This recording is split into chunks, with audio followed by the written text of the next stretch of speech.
Prom Girl, where we talk all things sports, entertainment, fashion, and adventure. On today's show, we're talking to an actor and content creator, Jess Val Ortiz. She was most recently seen playing multiple roles in Spamilton, an American Parody, and has racked up over 8 million social followers. Welcome to the show, Jess.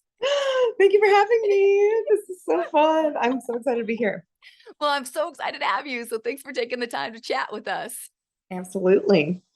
All right. Before we dive into, I want to hear all about this Spamilton because it sounds hilarious. But first, I want to talk about how did you get started? Where did this passion from the stage and for acting come from?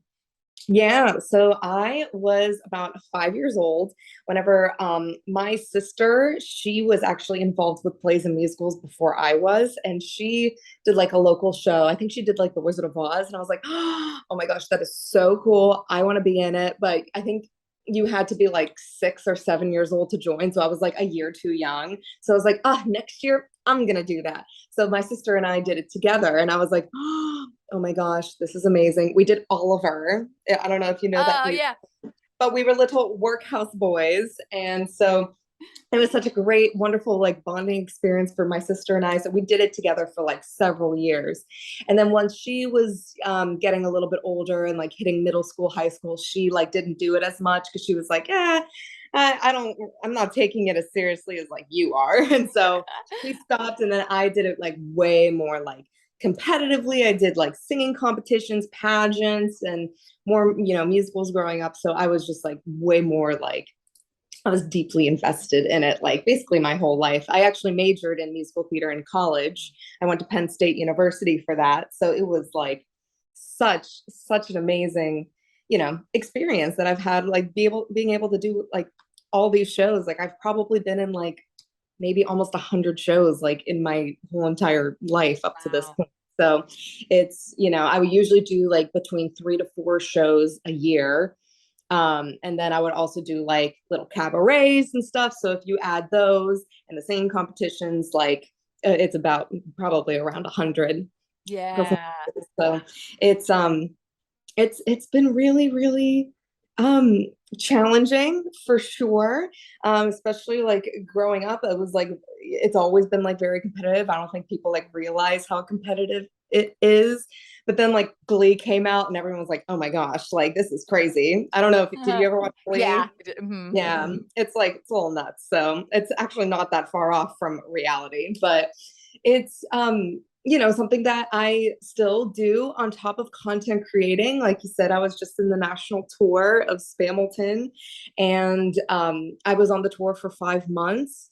And then this summer, I actually performed in 3 shows at the Pittsburgh Civic Light Opera, which is one of the top regional theater companies in the country. And so I did The Drowsy Chaperone, Kinky Boots, and Sister Act. We actually just closed Sister Act 5 days ago. So just got home, fresh off a contract. So back to content creating, got some fun events coming up. And that's that's a that's a In little a bit of what nutshell. it's like. Yeah, that's in a nutshell. Yeah. Yeah. So taking a little break from the stage here for a few months now. Yeah, probably for the rest of the year maybe. I do plan on auditioning for like some things like upcoming in like the next year, 2023. I would love to be a part of a few shows that I have seen being advertised, but I will, if it all works out and I get cast and I get a job, then I will certainly let everyone know. But yeah, I mean, theater, performing on stage has always been like my number one truest passion. And it's been really hard because over the pandemic, everything got shut down. Yeah. And so I didn't have that accessibility to theater anymore. So it was really sad. But Mhm. yeah. Yeah, we'll So talk about that because I think that's when the content creating happened, right? yes. But yeah, before I go to there, I want to talk about, so you'd said you think a lot of people don't know how challenging it is or the challenges that you face, like going through this, your Mhm. life and your career. Tell us about some of those challenges and how you like pushed through them and got through them. Right. It's it's I would say it's just as competitive as any other field, like sports. It's like you are trained like an athlete. Like I've been in, singing classes, dancing classes, acting classes. Like I took so many courses in college and like even before college. Like it is so competitive because there's millions of people out there who want the same job that you want. And, you know, growing up, it was way more specific, like with how roles were cast. Like if you weren't tall enough, or if you were too tall, then you would not get cast because you need to fit the costume. If you don't fit the costume, then you're not going to get cast in that part. If your hair is brown, if your skin color is, you know, if you're not white, you know, that was usually a huge aspect of casting, because a lot of theaters and a lot of, you know, even TV shows, like they would completely not be super diverse and they would mostly cast white people. And so now, thank goodness, it's getting so much better in the entertainment industry, and we're showcasing so many different body types and so many different races and ethnicities, and it's really a beautiful thing. But you know, when I was growing up, it wasn't exactly like that. So you know, because I'm Hispanic, but I'm also white. So it was like, you know, it was, I guess I don't want to say it was like a little bit easier for me, but I must say it was like a little bit more complicated for my friends who were not white, because it was, you know, something that typically was not done, casting a person of color in like a typical white role. So you know, it's, you know, the competition now in comparison to how it was in the past, like it is still very, very, very intense, but it is just like, I'd say so much better. And it's a lot, I don't want to say easier, but we're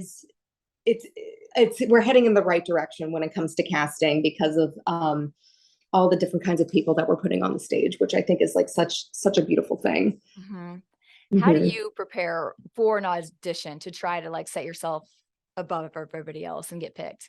Yeah, you know, because here's the thing. I don't feel like the only, I was always told by a teacher growing up that like if you're an expert at something, that is always going to be something you're going to want to showcase first, like showcase the most, because that's what's going to make you stand out.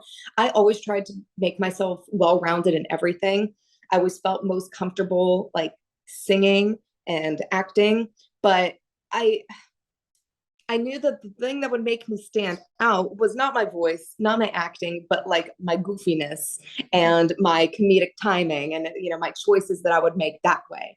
So I know that the way, like my sense of humor is, you can't really compare it to too many people. So when I would go into a room and I would audition, I've actually not auditioned for very many comedic roles, like just a small handful. So I really can only use that side of me for very specific roles.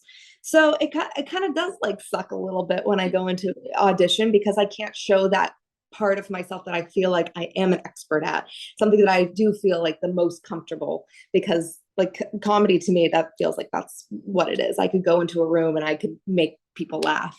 So Yeah. that's how I feel like I can snatch them.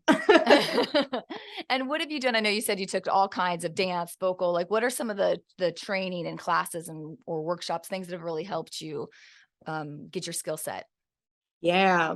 I mean, I took jazz, ballet, tap. I was really into jazz because that's where we would do like the more like Mhm. musical theater kind of like flashy kind of dancing. So I really like that.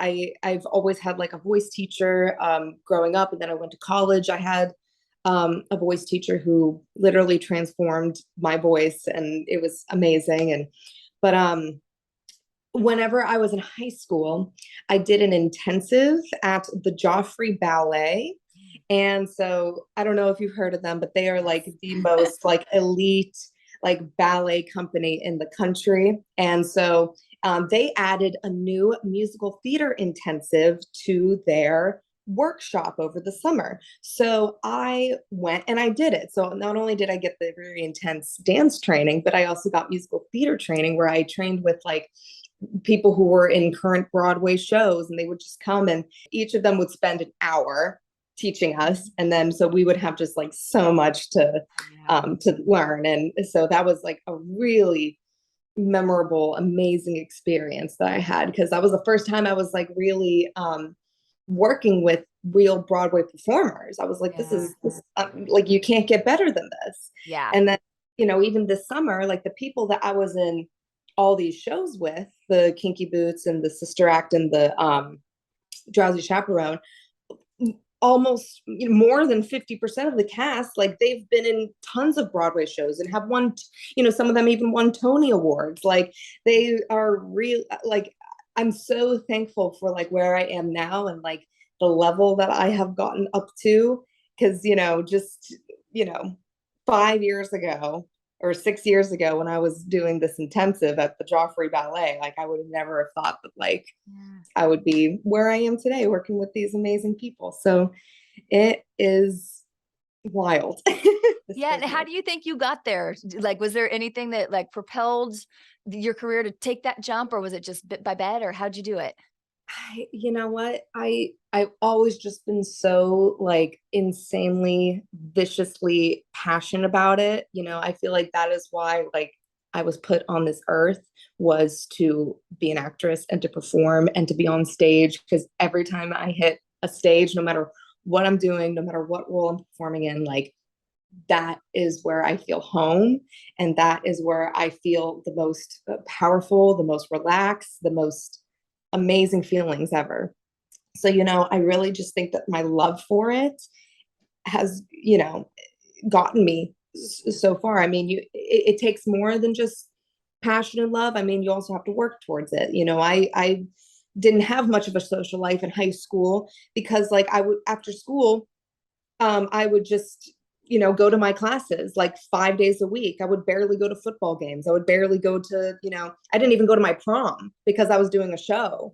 Like it was that I loved it that much. I needed to do it that much. So I think that dedication is what got me up to this point. Yeah, made it happen. What are some of the roles that have been your favorite that you've gotten to play? My all-time favorite that I've ever played was Paulette in Legally Blonde. Just because there were no boundaries, like there were no rules. I literally could do whatever I wanted to do, and it was just me being on stage, being super goofy, and it was just the dream. I wish that I could play that role again, and I hope, within the next maybe 5 years I'll be able to play it. So Mhm. that's like that's like my all-time dream role, and I'm so glad I was able to fulfill it. I did it in college, and that was like the first time I like really felt like I could truly like embody my goofy side. And I don't think if I ever played that role I would ever be like, making content like the Yeah. kind of content that I'm making. So like that was a really amazing experience. Yeah. um I also did a role in college called the Kiss of the Spider Woman, which you probably haven't heard of. It's based off a movie. And basically, what it's about these two men who are in Brazil and they are locked in a prison together. One of them is gay and he's been there for a while, and the other one is like new.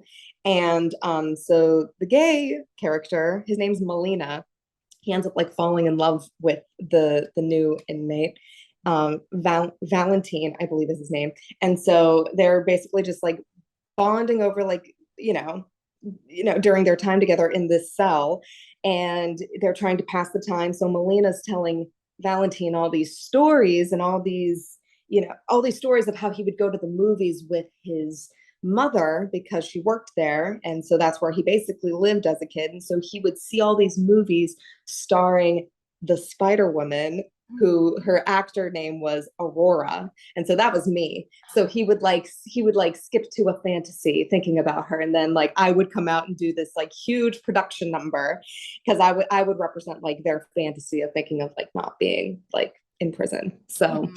it that was, but it's there's a lot more to the story that makes it a little bit more interesting. But yeah, that's basically who I was in the show. So Mhm. it was very glamorous. I got to dress up like a movie star. So it was great. So yeah, I would say those are like my top two all-time favorite roles. And I played them within the exact same year. Oh, Like wow. Big. in the spring, I played the Spider Woman, and in the fall, I played Paulette.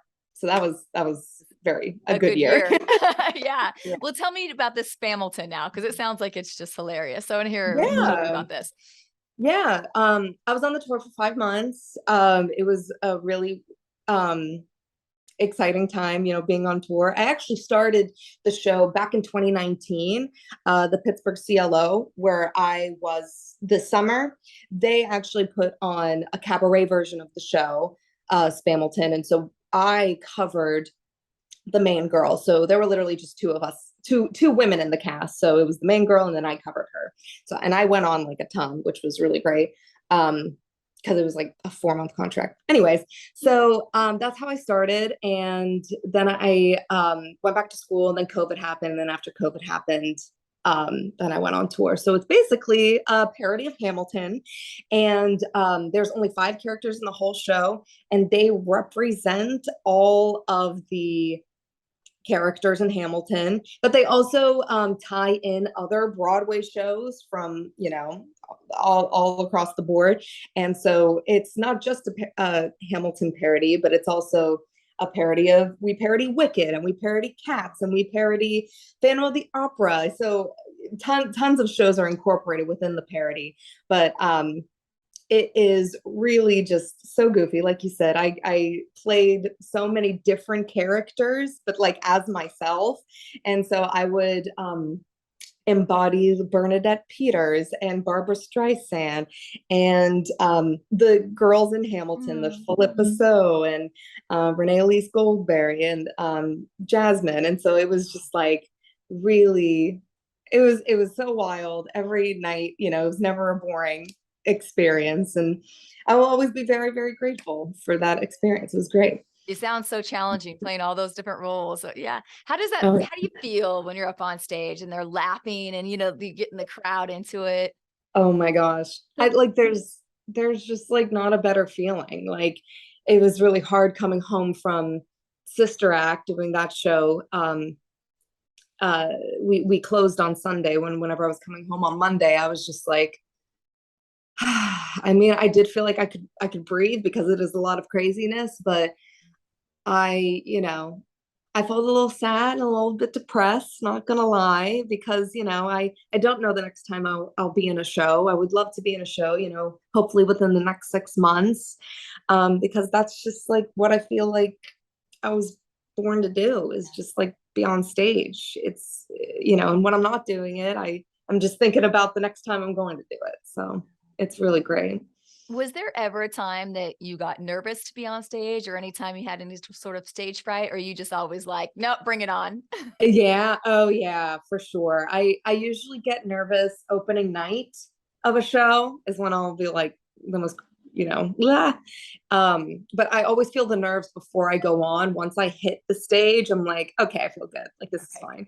Um, yeah, but those nerves I don't think will ever go away because like nervousness, like I think I saw a scientist on TikTok talk about this, but like the feeling of nerves and excitement are actually from like the same come from the same part of your brain. So Mhm. like it's you just like get confused and you like choose one. And so it's like that'll always happen. I'll always feel nervous and I'll always be excited. So Yeah, use that energy. for sure. Now, the other thing you do, which came out of COVID, I wanted to talk more about how you got into being a content creator. Right. So I was a senior at Penn State University. I was about to graduate from the musical theater program. And I did graduate. But whenever we accept our spot in the theater program, like when we're freshmen, we are told that we are going to get a showcase. So we get to showcase and put on this big performance in New York City for theatrical agents and casting directors. And it's a really amazing opportunity for us to really launch ourselves out into the the theater world and the whole business for the very first time. So but because COVID happened, we weren't able to do that. We weren't able to perform in front of any agents or casting directors. Nothing happened. I was working at Applebee's for a while, and then I worked at this sandwich shop in the beginning of COVID. And I was living in my family's, my childhood bedroom. And so it was just like a really, really sad Yeah. time. I really thought I was going to move to New York City and start my acting career. and it didn't happen. But the only outlet that we had was TikTok. So I had two friends who went to Penn State with me, and they were like two of my very close pals, and they were on TikTok. But I was like, I think I'm a little too old for that. Like, it seems like all the like 19, 20-year olds, like, I'm gonna be like 23 soon. Like, that's past my time. So they were like, no, Jessica, like, you should make content. I was like, I don't do the dancing and the little say so. Like, I don't do all that stuff. And they were like, no, but there's like comedians and stuff on it. Like, you could be like funny, like make funny skits. And I was like, I'll think about it. But then once, COVID happened and there was really nothing else left for us, I downloaded it. I started making little funny skits, and it was about, I want to say like my first viral video happened about like maybe a month or two after I downloaded the app. It was like a lot of trial and error, but I would make like 3 videos a day. Like I would have like costumes, wigs, like I went full out. I was like, I am writing a narrative. Like these are going to be like so funny. And I was like, why not? Like I, had literally nothing else to do. Like I finished school, I was just working, and I, was home the rest of the time because I couldn't be anywhere else. And then, my first viral video hit. I like woke up and it had like, I think like 600,000 views. And I was like, what? How did this happen? It was like in the video that went viral was me impersonating Debbie Ryan when that was like a thing. I don't know if you know what I'm talking about. No, Do you know who Debbie Ryan is? Yeah. She's like a Disney Channel girl, and she would just always make very funny faces in all of her movies and TV shows. So it became a trend on TikTok to like impersonate her. And so I have a very expressive face. So I like played a clip of one of her movies. And then the next clip was me being like doing like a really funny, like Debbie Ryan face. And I never in a million years thought it was going to blow up, but it did. And I woke up the next morning. I was like, wait, what? So I was like, this is going to be like my niche. Like, so I did that for a while, and my videos were getting like millions of views, and I was like, what is happening? And I think I like 2-3 months later, I had almost like 600,000 followers, which was like, oh my gosh, this is nuts. And then it was November of 2020, so I was only on the app for March, April, May, June, July, August, September, October, November. Wait, okay, so like 9 months. I was on the app, and I got 1 million followers. So it was November, awesome. I think November 15th was the day I hit 1 million followers. How did you feel? You're just like, so I was very intoxicated because I was at a party that night. And so, but I was with like a bunch of my friends, and they were like, oh my gosh, Jess, like it's about to happen. And so everyone, we all like celebrated together. It was like a really fun night, but it was wild. But I was like, this is a great feeling, but I hope that this is not like my peak. I just want to keep growing because this is like motivation for me to continue. And then for about 6 months, I did, what was happening was what I feared, which I was plateauing for a bit. Like I wasn't gaining any followers. My views were really down. And I was like, I was getting maybe like 100,000 views most on like my videos when I was reaching millions and millions of views. So I was like, what's going on? Yeah. This is like too soon for all of this to be happening. I don't want this to happen. And then in the summer of 2021, I started basically like a new little niche of mine. And so I was just like making like basically like POVs, but I was like speeding up my voice. So I don't know if you've seen those videos. Yeah, I watched your stuff. Yeah. Yeah. And so I started doing those, and like in 2 weeks, I gained another 1 million followers. Another 2 weeks, another million. By the end of the summer, I had 6 million followers. And I was like, I gained 5 million followers this summer in like just like 3 months. Like I was like, oh my gosh, like this is it. And it was, I was still doing my day job. I had like a remote work job that I did for almost a year. And then couldn't do that anymore. So I went back to the service industry. I worked at a restaurant, and then I was like, you know what? I'm gonna take a risk. I have 6 million followers. Like, I'm gonna sign with an agency. So I signed with my first agent, my social media agency, and they really changed my life. And then in December of 2021, this was officially like my full-time job, and I was like, I am a freaking sorry, I didn't want to say a bad word. Oh, you can cuss, you can let it fly. I'm a fucking content creator. Yeah. As a job. Like, I'm doing what I've always wanted to do, and act and make money, or act for a living and make money that way. Like, what? I don't have to like do all these like jobs that like literally destroy my soul every single time I wake up, like, and have to go do that. No, I can wake up and do what I love and make funny content. And it was just like, it just like hit me around like Christmas time. I was like, this is just like insane. So I just can't believe that this is like where my life is now. But not only do I get to do content creating, but theater is back, and I get to do theater also. Like, I'm so lucky to be like where I am. Not many people can say that. And I just, need to count my blessings and never take anything for granted ever again, because you never know when it's going to be gone. You really But yeah, don't. but way to turn what was kind of a down time with COVID and not getting your showcase, and then to turn it around like that and now be where you are now. It's like, it's Yeah. great tenacity and you getting through adversity. That's amazing. Yeah. How has it Thank you. changed now with having an agent, like as far as who you're sponsored with and what jobs come your way?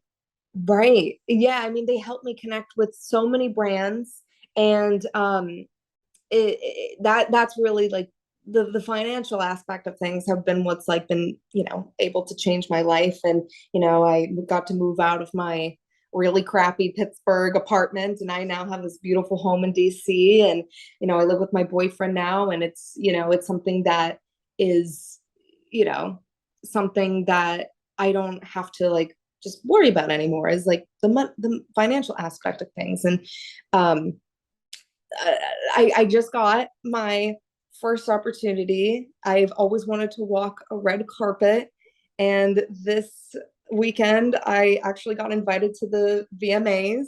So I'm going to be Nice. attending that, and that's like my first like big like event that I've been like invited to. They're going to style me, they're going to have me walk the red carpet, and I am just like, I still like can't believe that, because that's something that I've always really wanted to do. Because some of my other influencer friends who live in LA, who can access those kinds of opportunities a little bit easier than I can, like, I see them doing it. I'm like, oh my gosh, I would die to do that. And so it's finally happening, and I think it's really gonna like hit me tomorrow whenever I get there to New York. And I'm just gonna be standing there and be like, wow, like, this is the coolest feeling in the world. Yeah, especially since they're styling you and doing all that kind of stuff for you as well. Do you know what they're going to put you in? Have you seen your outfit?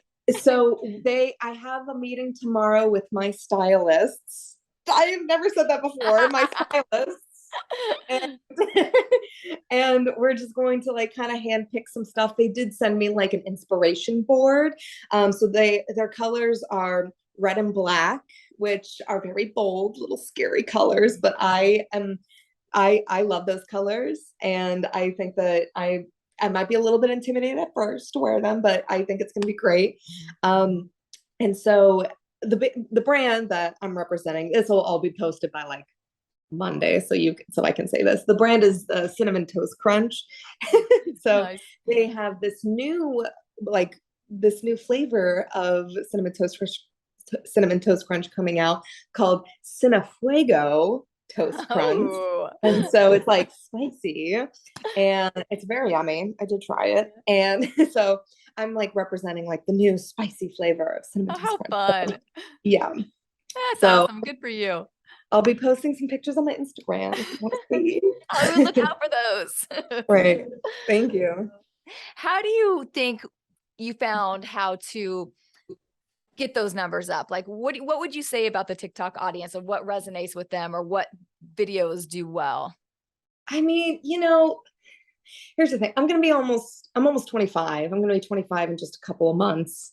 And I feel like as I get older, the more it's harder for me to relate to this like Gen Z humor because like it is so I don't understand. I just don't understand a lot of it. It's like, it's very specific to like, things that they'll see on TV or something that a meme that they'll see on the internet and it just sticks with them. And it's like, what does that mean? It's like, you haven't heard of blah, blah, blah. Like I have a Gen Z brother. He's 17 years old. So like he helps me like keep up with like what the kids watch. But, I just like have to really understand, the audience, like who is on TikTok the most, like typically kids between the ages of like 14 and 25, like, so I really try to like gauge that audience and try to produce what they would want to see the most. And so it is starting to become more of like a job. Like I still have like so much creative freedom in what I do, and I do have fun with what I do, but I do it for them. I want them to, feel happy, and I want them to laugh. I want them to resonate and relate to what I'm putting out there. So that's like most important. And in the beginning, it was like all fun, and like I was just like, I'm gonna do this really like funny little skit like that I thought of, and it's like fun for me. But if it doesn't like hit other people, then I don't feel like I'm doing my job right. Yeah. So that's kind of like where I'm at, like with all of it. But it's still like such a satisfying feeling. I rarely, knock on wood, run into like too many hate comments. The majority of them are just people just being like, this is so funny and you're so funny and you made my day. And it's good. That's it. Then I did my job and I'm happy, and I'm happy everyone's happy. So it's a positive place, and you gotta, make people smile, and you're having a fun time doing it. It's great. Yeah, for sure. One thing, we'll turn the tides a little bit, talk a little more Tom girl stuff. I read that you're big into fitness, and that's a big part of your life as well, that you even like journal your fitness and track. So tell us a little bit about what, fitness means to you and what your routine looks like. Right. I was especially into fitness, like, growing up, because I was always so active with dance. I took so many dance classes. If I was in college, like the way that our schedules worked, it's like Monday, Wednesday, Friday would be like voice and acting classes. And then like Tuesdays and Thursdays would be like all my dance classes. So I would literally be in like this one specific building in school, and it would have all my dance classes, but it was also like the gym, like the Penn State fitness facility as well. So like I could go to the gym, and like if I get done with jazz in the morning, then I would go straight to the gym for like an hour, and then I'd go to ballet. And then after ballet, I'd probably go back to the gym. And so it was definitely something I was way more strict about in college, because like my health and my stamina was like the most important thing to me, just because of like performing. And like you have to sing and dance all at the same time. Like nothing is pre-recorded. So my, basically like what I would do at the gym is like I would focus mainly on cardio, because like that stamina I always had to keep it up with, with performing. And then like I would do a lot of like abs. I did a lot of the presser that you would like press your feet against to like help with your calves. I was really into that. And then also weightlifting, like just very minimal weights, like maybe 5 to 8 pounds, just like to tone, just like to keep my body toned. But yeah, it's just because I travel so much now, it's been like really a lot harder to like stay on top of my like fitness schedule. But like my boyfriend is really into fitness too, so like when he's home, he travels a lot for work too, so when he's home, like we both like try to go to the gym together, and we'll like pump each other up, and he teaches me new things. And so that's like really good. But I do want to get back into like that super vigorous routine that I used to have like just 2 years ago. Like, but COVID, I swear COVID, it made us a little lazy. I know. COVID does some damage a little bit. I hear you on that one. Yeah. Well, you mentioned travel, and I know you love to travel as well. What are some of your favorite travel spots? Yeah, so I've actually never left the country. That is definitely on my bucket list. Would love to go to Italy, love to go to Greece and Barcelona, Spain. Those are like my top three on my bucket list. My boyfriend and I, we went to San Diego just last month, and it was absolutely stunning. It was like a breath of fresh air. I mean, I love California, love it, love the weather, love the people. It's just like a whole nother world out there. So like honestly, love San Diego. I love LA. I know a lot of people don't like to like vacation there, but like I love LA. We also recently were in Tampa. We have like a lot of family down there, so that's just like, you know, a nice little area that we like to go to. And I'm trying to think of like another spot. I really like Boston. Boston's a really, really pretty city. And honestly, DC. DC is like a gorgeous, huge, very clean, very beautiful city. I'm a city person, if you haven't noticed. And then, you know, New York, New York, New York, New York. Yeah. It's like New York or nowhere. Oh So, yeah, there, you can't. New York is so great, such a great city. mhm. Yeah. My first time I was in LA was in November. I went to do an interview out there. So it was just a little over a year ago was the first time I was there. And I was like, oh my gosh, like this is the land of dreams. And I was like, should I move here? Should I move to LA? But I don't know if I could ever permanently move to LA because I have no like family. All my family is over here, like in Pennsylvania. So it would just be like really difficult. But I do love it. And They can come visit you. Oh yeah. That's true. That's Yeah. true. I definitely think you would find lots of with all your talent, lots of opportunities out here Oh, for you. yeah. I mean, I would definitely love to maybe do some auditioning out there for sure. Yeah, that it's great. Yeah. Well, before I let you go, can you give our audience, I want to actually have you give them advice on both your areas. So first, let's go advice for like getting into theater and acting and performance. Yeah, yeah. I must, you know, it's you have to have like the drive and the love for it because if you don't have that, you're never going to be able to get yourself to advance into the, you know, the place that you want to be. You know, it's always important to have goals. It is always important to, you know, surround yourself with people who uplift you and people that also want to see you succeed. So by surrounding yourself with all that positivity, that is always going to help you get, that's always going to help you get the farthest. Mm-hmm. And now advice for being a content creator.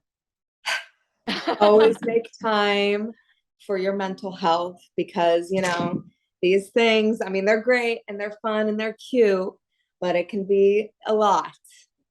You know, being up in here and just making sure to check in on yourself, make sure that you're okay, you know, make sure that you're proud of the work that you do and it's something that you love. That's, you know, absolutely the most important, but I'll always make time for yourself and check in. Yeah. Great advice. Thank you. For sure. Yeah. Well, thank you for having me. Thank you so much for taking the time. I appreciate it. Now, how can everybody follow you? And of course, watch your TikToks and give us all the social details.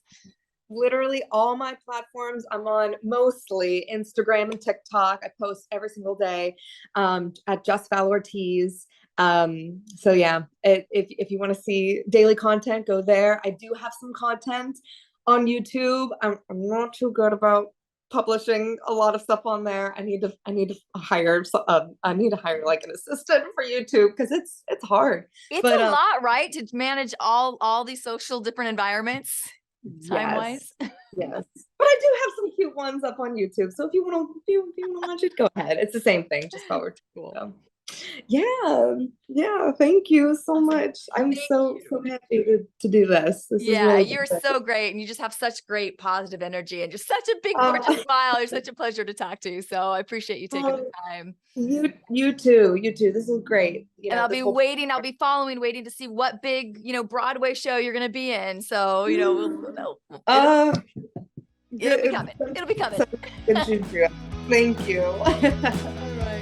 Well, thank you guys all for watching. Again, you can follow us everywhere at Tom Girl TV, and we'll see you here again next week. Have a great one. Bye-bye.